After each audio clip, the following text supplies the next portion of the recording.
Hey folks, welcome back to another Dice Tower preview. I'm Mark. And I'm Randy. Today we're taking a look at Alakazoo. Alakazoo is brought to you by Creative Maker LLC.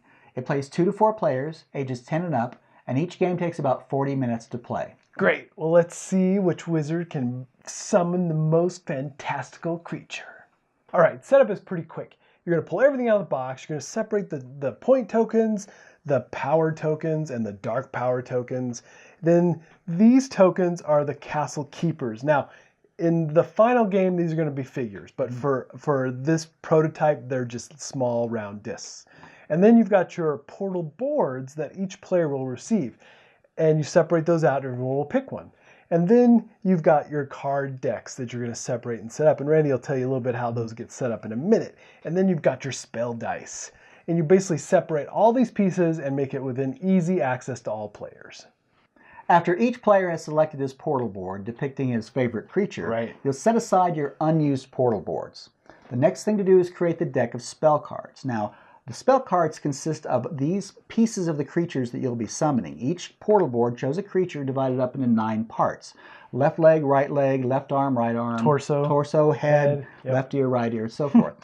You'll shuffle all the cards that have been left in the game together, and then you'll create 4 columns, each with 2 cards for the draw area. Right. You'll take all the remaining cards that were not dealt into those 4 columns, and you'll put them face down with a discard area beneath them. Great. And then the last thing you're going to do is give the first player the spell dice. And now you can begin. That's right. Okay, so the game is divided into turns. And on your turn, you have 3 possible actions. And you can only take one of these actions per turn. The first set of actions is all about obtaining power stones. And again, this is the lifeblood of your summoning the creature power. It's the way you bring the creature to life. And then second, set of actions is obtaining new cards or exchanging cards. And then finally, your third set of actions is the Castle Keeper power. And this Castle Keeper power is very crucial because there are many things you can do with these power stones. And your Castle Keeper gets to start with 1 power stone and can hold up to 3. All right, action 1. Again, this is all about acquiring power tokens. And what you're going to do here is take the spell dice, and you can choose to roll 1, 2, or 3, and you're going to be going after the runes that are on these dice that match the runes on your portal board. You're going to roll those dice, and there are 7 different types of runes that potentially could come up. And there's a wild, which is great because then you can put it anywhere. And you can also use that wild to add another power crystal to your Castle Keeper. Yes, and that is super valuable, so you have to keep that in mind as well. But you're trying to match up the symbols on your board so you can summon parts to the creature. That's right. So you have each dice has 2 sides showing the wild, 2 sides showing one of the runes, and 2 sides showing another one of the runes. You will pick the dice based upon what symbols are still showing on your board that you need to cover. Right. All right, so what happens when you roll the dice and none of the runes match your board? Oh, well. That's bad. This is bad. You have to pull dark power tokens. And what these do is they go into your Castle Keeper. And your Castle Keeper can only hold 3 power tokens, be dark or good, right? So what happens, though, is that the dark ones start to push out the good ones. Right. But you can never have more than 3 dark tokens. Right. But the thing that happens, though, is that if your turn comes back around and you have 3 dark tokens, basically you skip your turn. But you do lose those tokens and you get a fresh start. Right. So for each die that you roll with a symbol that doesn't match anything on your portal board, you need to take 1 token. And as Mark said, if you don't have any empty slots, but you do have one of those slots used by one of these good power crystals or power tokens, it gets pushed out. And if you need to get a 4th one, well, you just don't take it. That's right. So you want to avoid these. And what you'll find is that throughout the game, anytime you do something considered bad or mean or inappropriate, you do get one of these dark power tokens. All right, action 2 is all about acquiring more cards for you to summon parts of your creature. So in the card layout on the table, you will have 4 columns to choose from. And basically you can grab all the cards in any one of the columns. And you can see whether or not there are parts of your particular creature by the symbols in the upper right of each of these cards. And why is that important? Because you get more points. That's right. If you can at least flesh out most of your creature. And we'll talk about that in a second. Yeah. So you're going to acquire the cards from any of those columns, and when you do that, then you have to pull more cards from the deck. And you're going to put a card out in each slot. Now, if there are already 4 cards in each of these columns, or any of these columns, or any of the columns, then the column is wiped out and start fresh with a new card will be added. Yeah. So there's some trade-offs there for sure, so you got to keep an eye on those. And the other option you have is, so it's either or, it's not both, is that you can take the cards in your hand and discard them all, or 1 or 2 or 3, and then pull new cards, unknown what they are, but the same number from the deck. Right. Now it's important here to choosing between these two, because if at the end of your turn you have more than 4 spell cards in your hand, that's considered bad. Again. You not only have to discard down to 4, and you can choose any of the ones you have to discard, but you can have no more than 4 at the end of your hand. But if you've had to discard, if you've taken too many cards, then you get one of these dark power tokens. The third type of action you can choose to do on your turn is invoking your Castle Keeper's power. Now you can only do this if you have one of these good power tokens to spin. Yeah. You cannot spin the dark power tokens. Okay? They're just all bad. So if you have one of these, you can invoke your Castle Keeper's power in one of 4 ways. Right. The first thing you can do is you can discard a card from your hand to select any one card from any of the 4 columns in the draw piles. The next thing you can do is take one of your cards and exchange a card from your hand with one of the cards that are already played on your portal board. Now it's important to remember that you can only play parts. The same part in a certain in that particular square. So meaning you can't play the right hand and the left foot play. So anytime you're playing a card, and that includes swapping cards, you can only play a card, the appropriate card, in the appropriate space. Now it can be any type of monster, any of these creatures. You can play the bird face in the robot's spot. And that's what's cool. You kind of end up with the hodgepodge of all these end up with it, yes, and there can be benefits to that. Yeah, but there's also less points for that. Yes, there are, and we're going to talk about scoring in a second. But the second way you can invoke your Castle Keeper power is to take one of the cards from your hand and replace it with a card on your portal. Now, this is usually beneficial in the sense that you might have played a different creature's component earlier on, and you finally want to got to swap it. Yeah, you want to put the right one in its place. So those are the first 2. The third thing you can do is to take one of the cards from your hand and exchange it with a random card from one of the other player's hands. Now, this is considered quote-unquote impolite. So if you do this, bad power token. So you will get a dark power token for doing this, and usually you'll be doing it for your benefit. You'll be getting rid of one of the cards you don't want in hopes that you'll be getting one of theirs. And you might already know what they have because you watch them choose one of the columns and take all the cards there, including one of your components. The fourth thing you can do is take one of your components already played on your portal board and exchange it with the same type, same component, or the same location in one of the other players' portal boards. And again, because you want the parts of your creature. Yes, and you're probably playing it to your advantage and their disadvantage. Again, you're going to get it. But you could also use it to just mess somebody up. You could. So that, again, earns you a dark power token. Yes, it does. All these 4 things you can do are the way of invoking your Castle Keeper's power, and that's why sometimes when you're rolling your dice earlier on, you might say, hey, this is a random, I got a random rune, or the wild rune, rather. Right.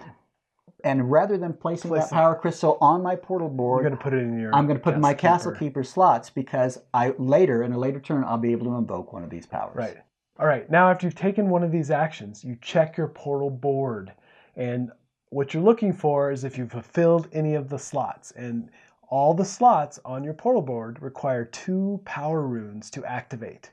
And you're going to look at the cards in your hand, and they're all have a grid pattern showing where they appear on your portal board.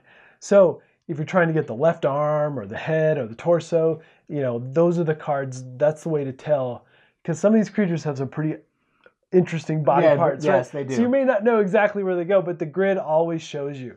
So if you've fulfilled any of those needed power tokens on a rune set, then you can place the card. The power crystals come off and go back to the general supply. And then you place your card in the position.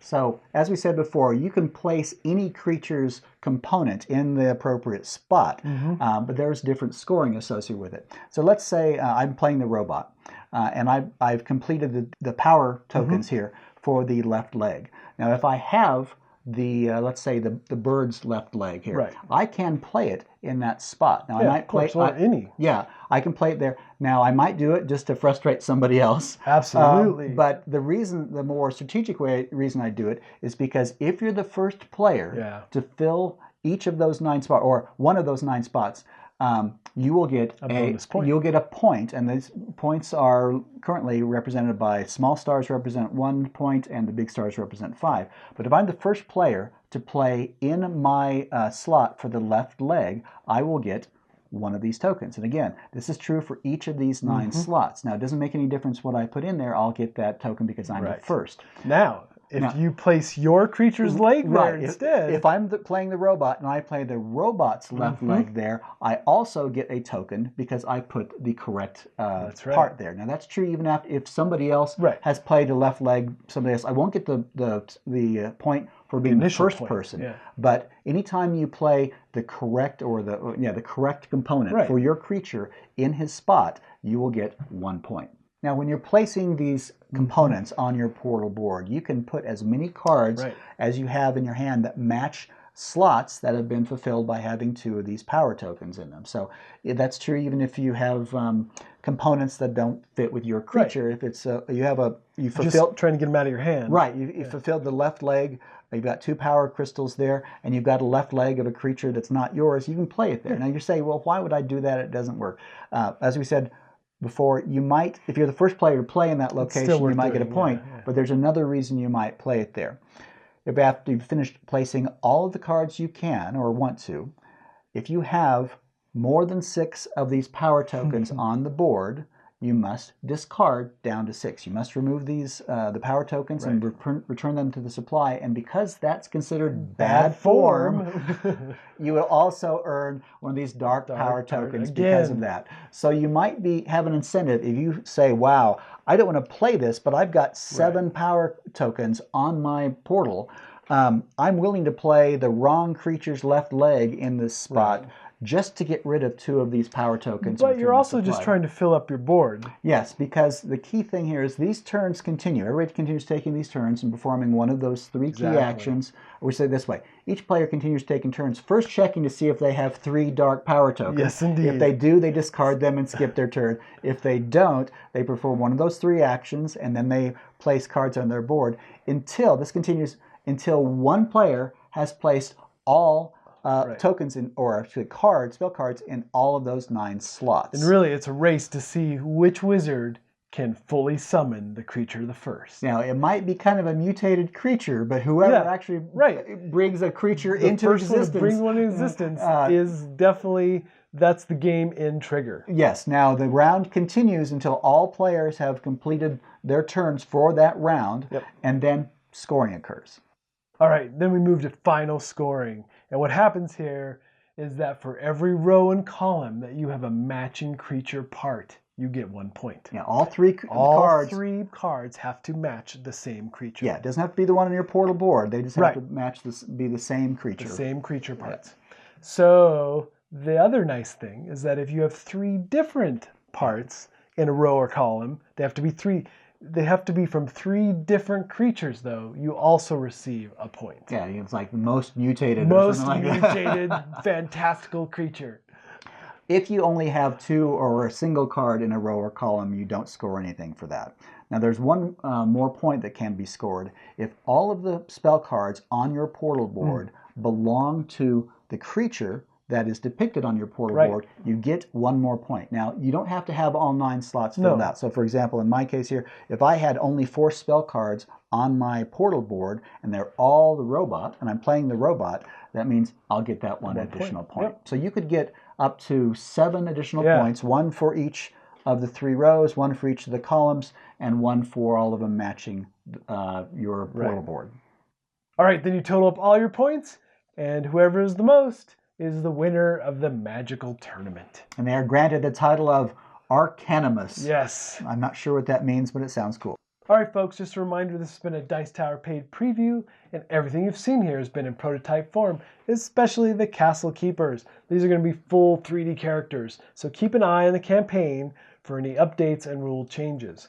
So with all that said, the thing I thought was interesting is that how these creatures, when you summon them out, you can have hodgepodge of these just really, truly fantastical creatures. Yeah, right? And you might do that intentionally because you can score points for having the most mixed and there's match. Definitely some take that in this game. There is, and that's one of the keys I found interesting, is initially you start out with your portal board completely empty. There are 2 runes that are uncovered in each of these 9 slots. So rolling dice is pretty easy. You know you're going to match something. You're pretty sure. You're pretty sure. But it's not just as you fill these or cover these runes with your power crystals, but also as you eventually place these spell cards on top of those slots, you reduce the number of available runes you have. Now, what you're thinking, you have more and more incentive as you go forward to need to swap cards to say, look, I put the wrong creature's right arm but here. Now I have the correct one. Yeah, and so you need to have that power crystal in your Castle Keeper's now hands. I have too many black and dark. And that can be part of it.